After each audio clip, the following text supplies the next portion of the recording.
ายดีตอนแหลกบรรยากาศหนาวลมบรรยากาศกำลังหนาวมีลมพัดแห้ง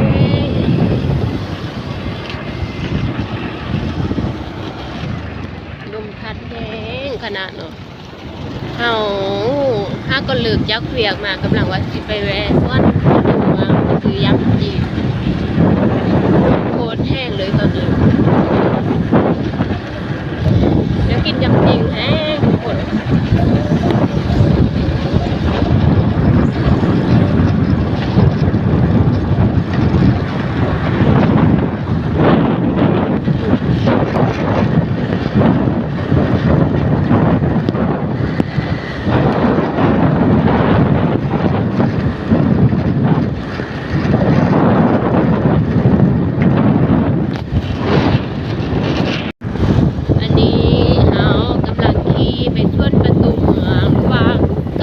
อีกอย่างหนึ่งว่าเป็นส่วนลาวญี่ปุ่นเนาะ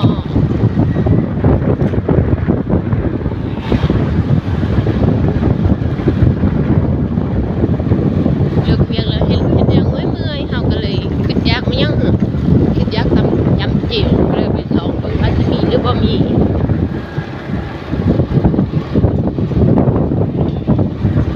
ลมพัดเวิน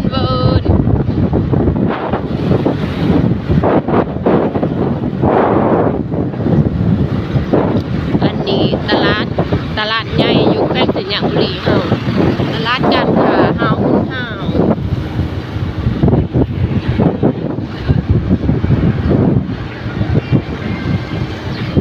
ตอนนี้รถกำลังไล่เดินทุกคน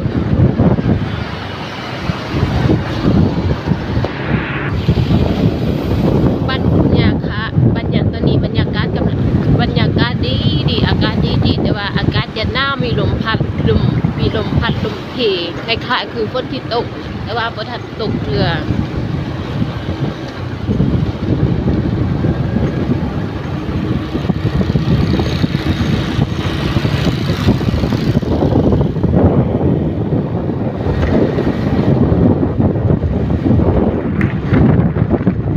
ก็จะอันนี้เป็นกำลังปูยางยังบ่ทันได้ปูก็แต่ว่ากำลังปูห้ากับแปลนทางกำลังปูทางมีเก็บฝุ่นโคลนไล่เลย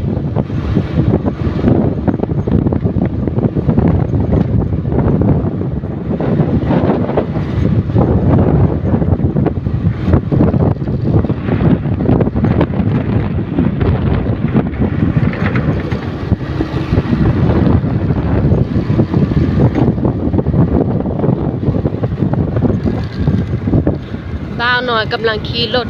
จักรยานข้ามทางสัญญาณเตือนให้เฮาขี่รถสา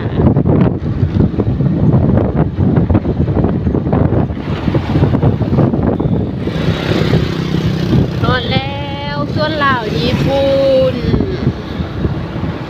ส่วนจัดถาเป็น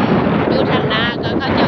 แต่งเป็นรูปสร้างเนาะรูปปั้นเป็นสร้างเพราะว่าแขวงสัญญาบุรีเฮาได้มีทางนี่มื้อนี้คนบ่ค่อยไล่ปานใดเด้อเพราะว่าอากาศคล้ายๆคือฝนตกก็เดี๋ยวลงมาจุๆให้แวะซื้อหยังกินดีเนาะขึ้นไปขึ้นมาอยากซื้อมันยังวะเบิ่งรถก่อนจิ้วบะหมี่สงสัยบะหมี่ยำจีนบ่ได้กินยำจีนแล้วบะหมี่ยำจีนเลยอ๋อเห็นแล้ว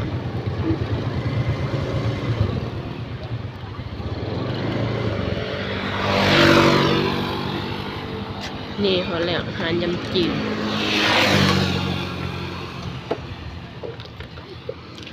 เฮ้ยยำจีนฮอลเด้อ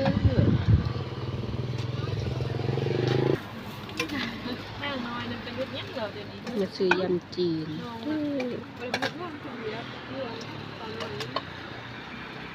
เฮ้ยอาจารย์ให้ไปดูดูจีนกินน้ำอยู่เอาหนึ่งเอากินแทนยำจีนเลยเดี๋ยวก่อนเดี๋ยวเราไปดูเอาขาหมึก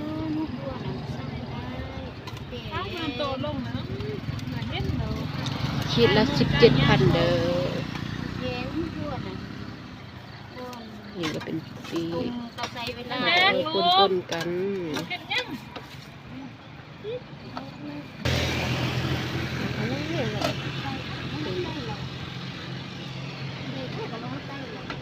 ต้องแป้นเลยว่าไปนุ่มเดือดเต้าหัวเราวิธีลาเนี่ยก็อันนานมาทีเดียวไอ้ก็คือหัวกันนี้นะกันตั้งซีนะเขา